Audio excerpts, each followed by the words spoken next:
Oras na ngayon sa Pilipinas, alas 6:29 ng gabi.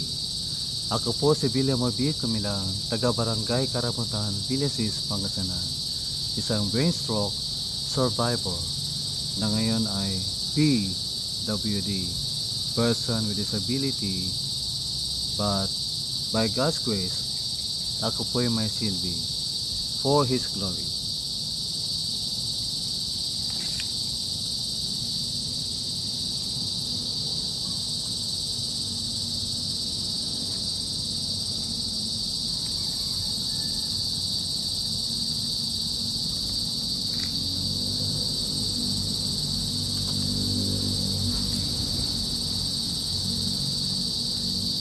Every day, depression visits and attacks me. But I thank God because He helped me deal with depression. God gave me weapons, mga armas upang harapin at labanan ang depression. These weapons start with letter P. 1. Prayer, panalangin. 2. Praise, papuri sa Diyos sa pamamagitan ng pag-awit. And number 3, promises of God, pondering God's promises by reciting God's promises. I recite God's promises every day. One I recite is Psalm 46:1. God is our refuge and strength, a very present help in trouble. Another is Philippians 4:13. I can do all things through Christ who gives me strength. Another is Psalm 23:1-6. The Lord is my shepherd, I shall not want. He maketh me to lie down in green pastures.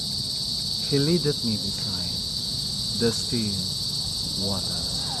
He restoreth my soul. He leadeth me in the path of righteousness for His name's sake. Yea, though I walk through the valley of the shadow of death, I will fear no evil, for Thou art with me. Thy rod and Thy staff, they comfort me. Thou preparest a table before me in the presence of mine enemies. Thou anointest my head with oil. My cup runneth over. Surely goodness and mercy shall follow me all the days of my life, and I shall dwell in the house of the Lord forever. Allow me to sing right now. This is my own composition. Kanina lang. I'll try to sing kasi hindi ko pa po kabisado. Si Yahweh ay kakanlungan, kalakasan, maasahan. Si Yahweh ay kanlungan, kalakasan, maasahan. Sa lahat ng panahon, maasahan si Yahweh. Sa lahat ng panahon, maasahan si Yahweh. Sa lahat ng panahon, maasahan ang Panginoon. Sa lahat ng panahon, maasahan. Sa panahon ng kaguluhan, karamdaman, kahinaan, pangangailangan, siya ay maasahan. Tayo po'y magdasal. Panginoong Diyos sa langit, maraming salamat po sapagkat Ikaw ay kanlungan at kalakasan. Handang tumulong sa oras na kabagabagan, karamdaman, kahinaan, kaguluhan at pangangailangan. Panginoong Diyos, maraming salamat po sapagkat ang iyong mga pangako ay tunay sapagkat ikaw ay Diyos na tapat magpakailanman. Iyong tinutupad ang iyong mga pangako sa iyong mga anak na nagtitiwala. Salamat Ama sapagkat mula noon hanggang ngayon ay tinutupad po ninyo ang inyong mga pangako po sa akin.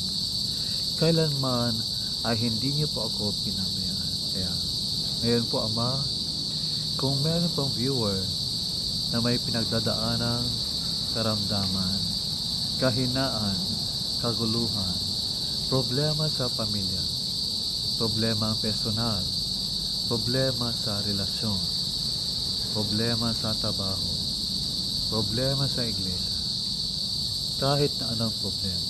Father, I believe that you are merciful at kay Diyos na mahabagin. Kaya ngayon po, Ama, akin pong hinihiling po na inyo pong kahabagan ang inyong mga anak na may pinagdadaanan niyo.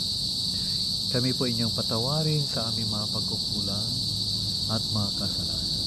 Sa inyo kami nagtitiwala at tumakapin. Salamat po, Panginoon. Ikaw ay tunay na Diyos. Diyos na walang katulad. Pinupuri ka natin. Salamat po sa pangalan ni Jesus. Amen.